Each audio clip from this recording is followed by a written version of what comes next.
¿Qué tal? ¿Cómo están amigos y amigas de esta comunidad? Como siempre un gusto, como siempre un placer que nos acompañen. En los últimos días se ha estado discutiendo mucho el tema del pragmatismo y del beneficio y de los principios. Esto a raíz particularmente de lo que pasa en el partido Morena con la figura de Sergio Mayer como integrante de la Cámara de Diputados. Hemos escuchado a diversas voces al interior del partido Guinda asegurar es momento de la unidad y tenemos que apoyar el plan C. No podemos iniciar una cacería de brujas porque eso tarde o que temprano nos debilitaría o le estaríamos dando juego a la derecha precisamente para que tratara de fracturar de una manera u otra a la mayoría calificada que tiene Morena. ¿Hasta dónde es válido el pragmatismo? ¿Hasta dónde es válido? Los principios se pueden conjugar, no se pueden conjugar. Están con nosotros y les agradezco muchísimo de verdad a ambos y les ofrecemos una disculpa por la espera a dos excelentes académicos que hemos tenido la oportunidad de conversar con ellos en distintas ocasiones. Mi querido César Pineda, ¿cómo estás? Muy bien, muchas gracias por la invitación. Querido Julián Atilano, ¿qué nos dices? ¿Qué tal, Jesús? Buenas tardes, un gusto, un saludo también a César y a quienes nos escuchan. Pues comienzo por ahí. ¿Hasta dónde es válido el pragmatismo en un movimiento que se lee de izquierda, se dice de izquierda, o en un movimiento en general, sobre todo cuando choca este concepto de pragmatismo con las bases? Comenzaría contigo, César.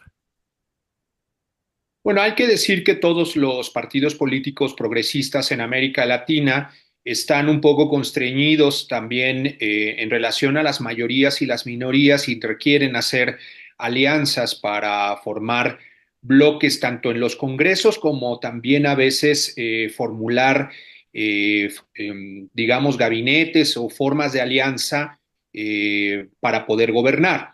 El problema está en que esto debería ser una construcción no solo pública, sino también democrática, es decir, hasta dónde se puede aliarse con otras fuerzas que no son de izquierda. Por supuesto, es más natural que las alianzas sean hacia la izquierda, en este caso con el PT, por ejemplo, es totalmente lógico.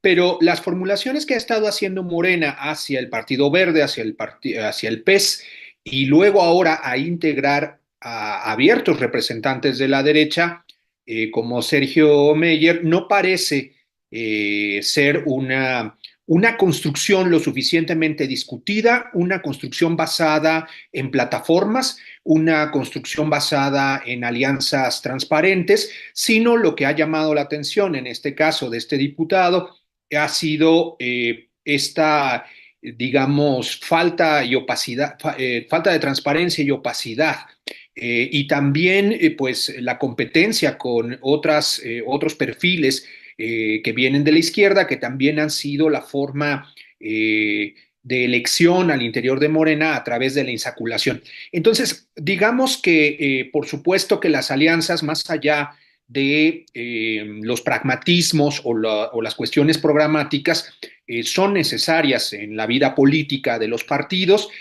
Sin embargo, estamos hablando de que este tipo de formulaciones no ha sido del todo claro en el caso de Morena. Hemos visto su alianza también con integrantes del grupo Atlacomulco, el recibimiento al apoyo a la candidatura de Claudia Sheinbaum por apenas hace unas semanas integrantes del Partido Revolucionario Institucional que son bastante cuestionables. Entonces, creo que hay una posibilidad muy importante de discusión en dos dimensiones y con eso concluyo esta primera intervención, en el sentido de que no se trata específicamente de este caso de un diputado que podría ser en efecto un tema menor, como se ha discutido públicamente en las redes sociales y algunos de los intelectuales de Morena así lo han dicho, sino primero de si se puede abrir la discusión sobre este tipo de alianzas o inclusiones en las bancadas, primero, ¿está abierta o no esta discusión?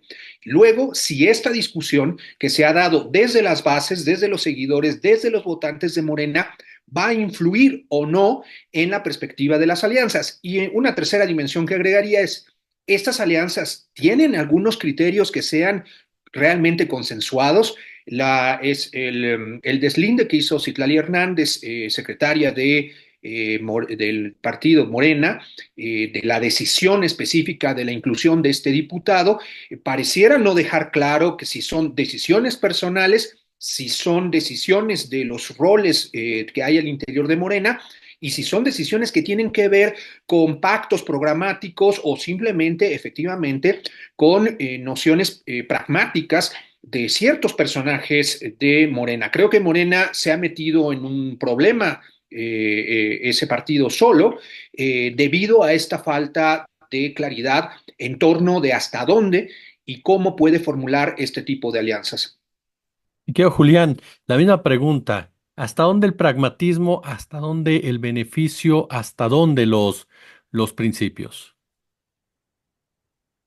Mira, yo creo que se puede construir un equilibrio, incluso es deseable que haya un equilibrio entre los principios y el pragmatismo.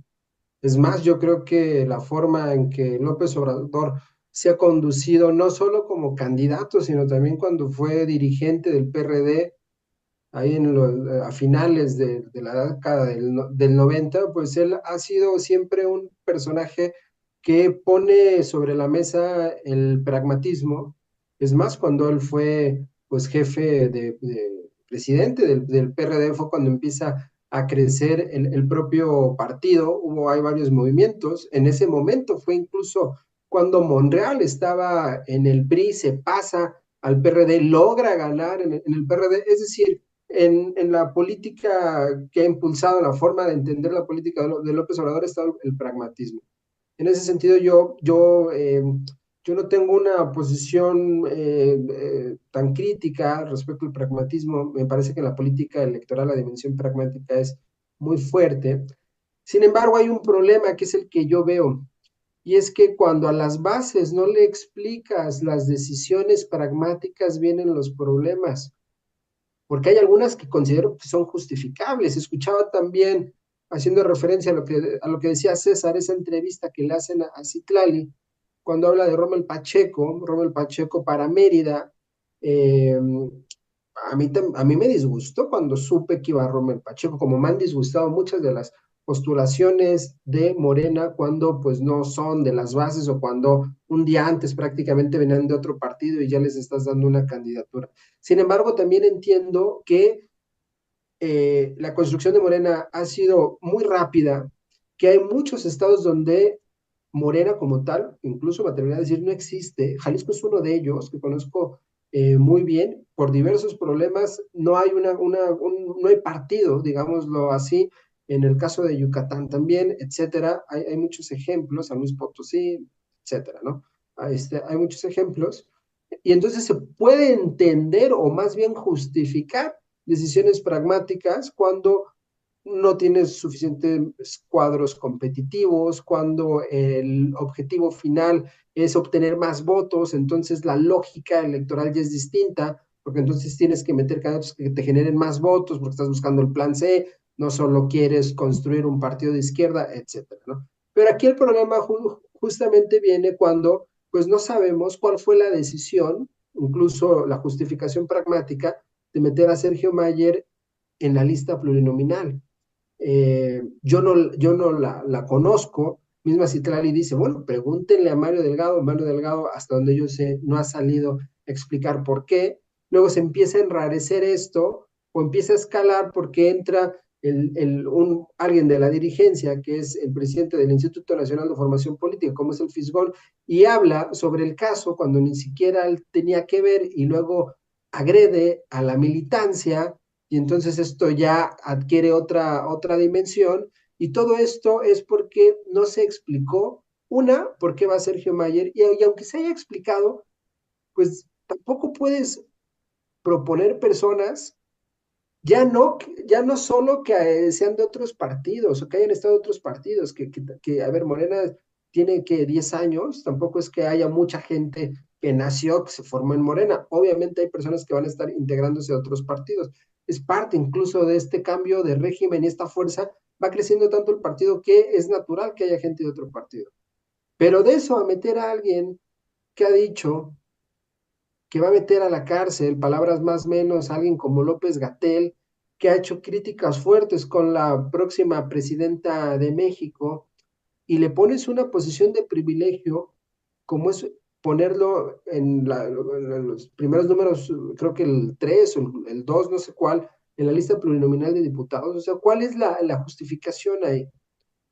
Y si no tienes un entorno de diálogo dentro del partido para discutir, para reflexionar sobre lo que está pasando y tomas esas decisiones, pues entonces, ¿de qué estamos hablando? Esas decisiones pragmáticas que son usuales en la política, pues ya ni siquiera parecen pragmáticas, más bien parecen decisiones, pues en este caso de la dirigencia de Mario Delgado, y no sabemos a cambio de qué. O sea, todo esto entonces llega a esta idea de la especulación, de a ver, ¿por qué ponen a alguien que qué le aporta al partido? En mi punto de vista, Sergio Mayer no le aporta nada al partido, ¿no? Entonces, pues bueno, en el fondo y en suma, yo creo que todo esto se hubiese resolvido si se abren los espacios de diálogo dentro de la militancia. César, amén de que quieras comentar algo de lo que dice Julián y viceversa, y yo aquí pondría el otro tema, el sectarismo. Se ha mencionado mucho, hay sectarismo de ambas partes. ¿De dónde parte el sectarismo en toda esta discusión? ¿De la base, en un momento dado, que exige, que demanda, puede estar a favor, puede estar equivocada, de la dirigencia que no explica? ¿De dónde parte? Yo quisiera seguir un poco para responder a tu pregunta, pero seguir en hasta dónde se puede manejar una política de alianzas. El realismo dice, y eso lo entiendo perfectamente, que la estructura general nacional de Morena, ningún partido, de hecho pasó también con el Partido de Acción Nacional y con el Partido de la Revolución Democrática, no tenían la estructura nacional para poder gobernar el país. Esto contaminó el proceso de la transición democrática, porque los dos partidos tuvieron que hacer juego realista y pragmático de incluir fuerzas y cuadros del Partido Revolucionario Institucional. Hay que recordar que durante el siglo XX todo era PRI. Entonces, en ese sentido, el realismo dice, efectivamente, no hay ningún partido tenía la posibilidad realmente de tener una estructura nacional y de poder gobernar. Por el otro lado, el realismo es, sí, se tiene que gobernar con otras fuerzas, pero esa discusión que efectivamente debería ser democrática, transparente y desde abajo en Morena, no solo no se ha dado, sino que tiene no solo una continuidad efectivamente de la política pragmática que inició López Obrador en el PRD y que tiene continuidad en Morena, que ha llegado muy lejos. Y yo sí quisiera decir, hay que advertir y recordar lo que provocan este tipo de inclusiones, que no son programáticas y que no son éticas, no solo por un problema efectivamente de sectarismo o de purismo. Fue la dirigencia del Partido de la Revolución Democrática quien incluyó en sus listas y luego gobernó a José Luis Abarca, el presidente municipal de Iguala, que estuvo involucrado directamente en la desaparición de los 43, un empresario local. Es decir, se corre el riesgo de llegar a estos puntos, es decir, incluir a personajes no solo que estén involucrados con el crimen organizado, sino que puedan enlodar a todo el proceso político local, regional o estatal. Es decir, estamos hablando de ese tamaño, no es una cosa sectaria, es también el realismo de un país que vive en una situación de creciente intervención del narcotráfico en la vida política local, municipal e incluso estatal, donde los partidos deberían tener muchísimos más filtros políticos para incluir entre sus filas a personajes de dudosa reputación, por un lado.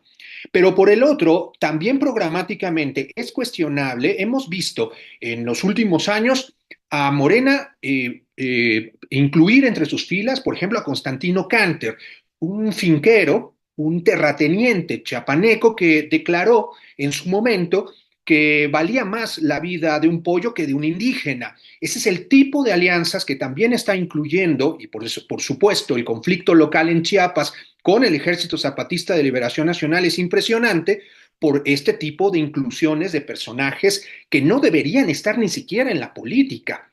Pero podemos hablar más. Guadiana, un empresario carbonífero, evidentemente extractivo, que se manejó y se defendió desde la intelectualidad obradorista por su fidelidad al obradorismo. Sin embargo, programáticamente en un partido que quisiera o dice respetar también los derechos de los pueblos, los derechos del territorio y el medio ambiente, no se debería incluir, por supuesto, a un representante literal del extractivismo y de la contaminación, además a un expriista. Hemos visto los problemas que ha provocado Ricardo Monreal en la alcaldía en la alcaldía de la Ciudad de México, es decir, un pragmatismo pues pocas veces visto, e incluso el boicot que ha llevado Ricardo Monreal. Y la lista sigue ahí: Lili Telles, Clara Luz en Nuevo León, ahora René Vivanco, un priista acusado de estar involucrado en procesos delincuenciales de tráfico de personas. Esto es lo que, es decir, este era el personaje que incluyó por el Partido Verde y en alianza con Morena, un expriista también. Es decir, estamos hablando de que Morena está rebasando muchos umbrales y límites que son muy peligrosos, tanto por un lado, para involucrar al propio partido con personajes que pueden terminar siendo delincuentes, y por el otro lado, programáticamente. Creo que esto requiere una discusión y creo que es sano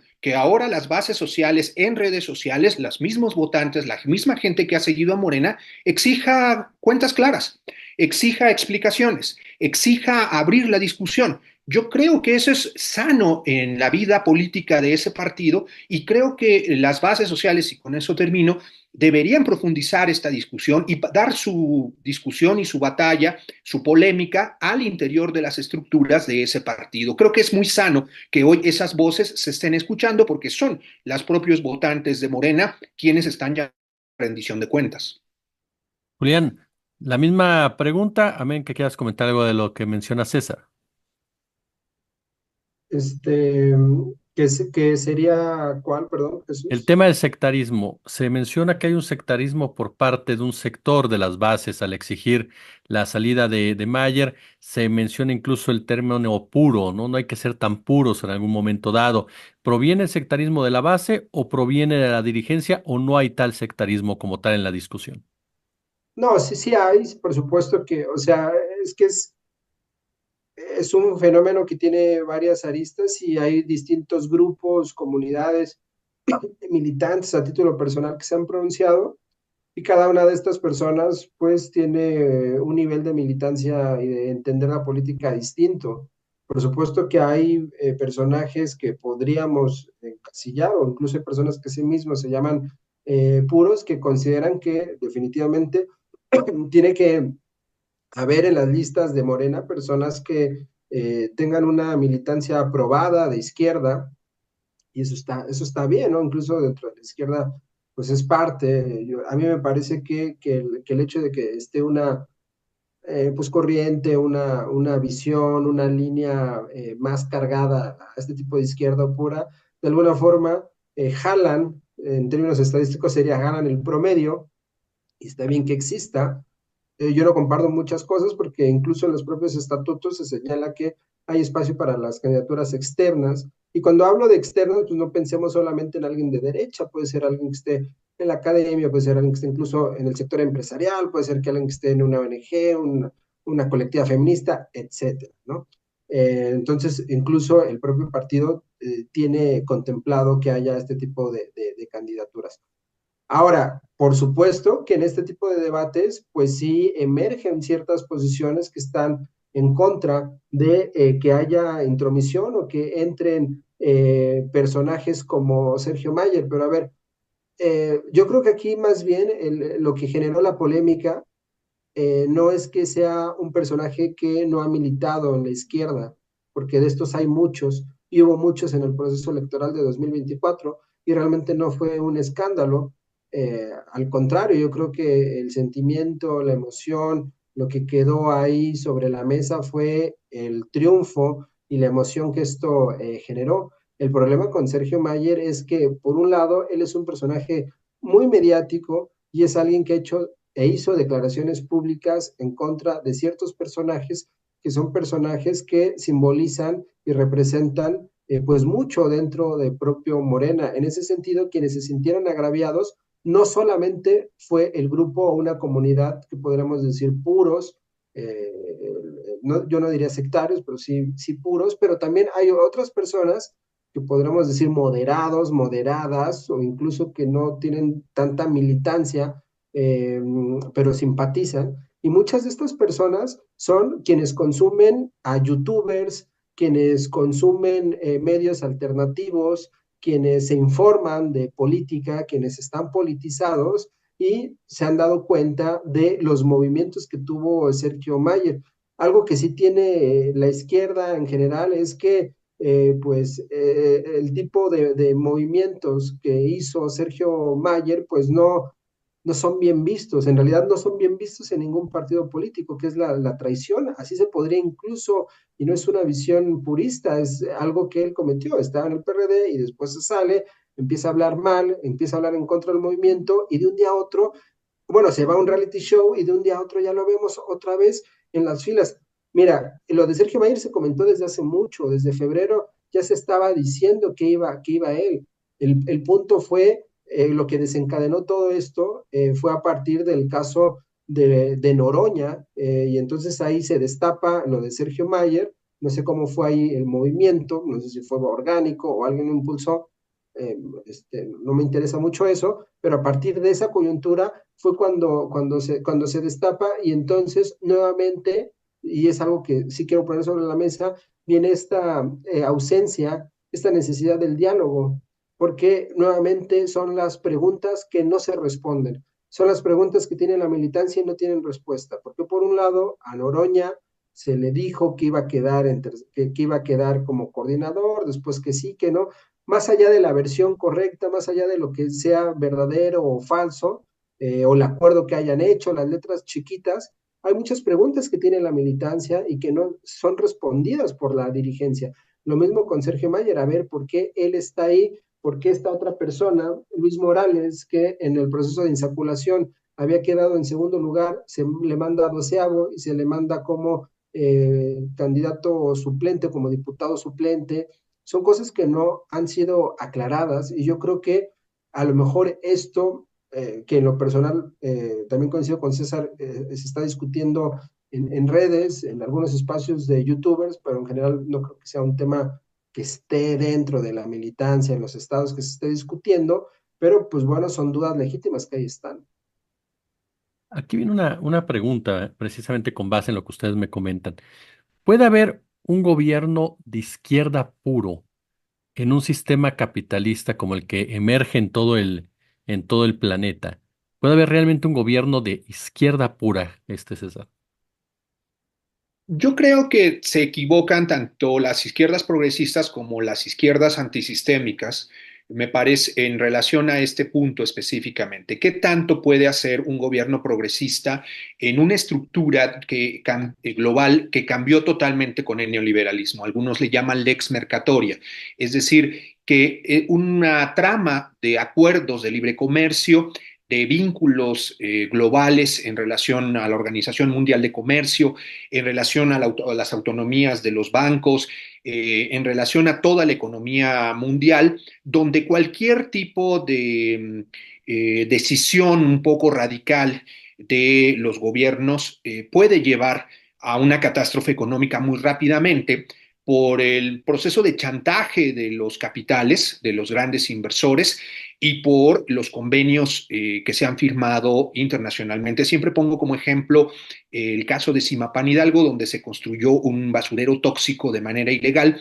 La comunidad empezó a movilizarse, era una gran inversión española y tanto el Poder Judicial como el gobierno tuvieron que darle la razón a esta comunidad. Sin embargo, al momento de intentar cancelar ese basurero tóxico, el acuerdo internacional obligaba al Estado mexicano a pagar muchísimos millones de dólares, no solo en relación a la construcción, sino a las ganancias que se perderían en 10, 15, 20 años. Este tipo de acuerdos, por supuesto, quitan todo margen de acción a cualquier gobierno, ¿no? que va a privilegiar mantener las decisiones y la formulación que beneficia a los grandes capitales y no las decisiones que se toman a nivel local por las comunidades, por los congresos locales, por el poder judicial local.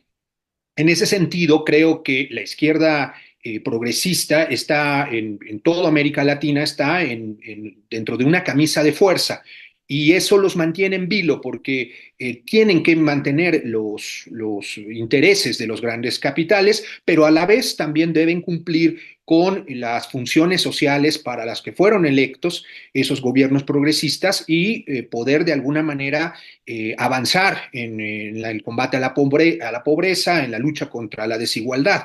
Entonces, el propio Evo Morales dijo en algún momento, nos hacían sándwich, ¿no? Es decir, por un lado el gran poder internacional y por el otro lado las demandas populares. Y en ese sentido me parece que en vez de cerrar la discusión como han planteado de manera lamentable algunos intelectuales del propio partido, creo que es el momento efectivamente de discutir, ahora que hay con este triunfo contundente que hubo en la elección, creo que sería el momento de discutir esos márgenes, qué se hace en estos casos, y que la izquierda debería estar discutiendo, tanto la partidaria como la antisistémica, cuáles son esos márgenes de actuación, cuáles son las posibilidades, cuáles son las estrategias, incluso aunque no tengan acuerdo, sino la izquierda históricamente había tenido grandes debates teóricos en relación a los contextos, en relación a las luchas contra los grandes empresarios, contra los regímenes autoritarios, y creo que sería el momento de reactivar una discusión donde en esta nueva correlación de fuerzas, donde no hay una clase obrera muy poderosa a nivel mundial, estos acuerdos que constriñen a los gobiernos progresistas,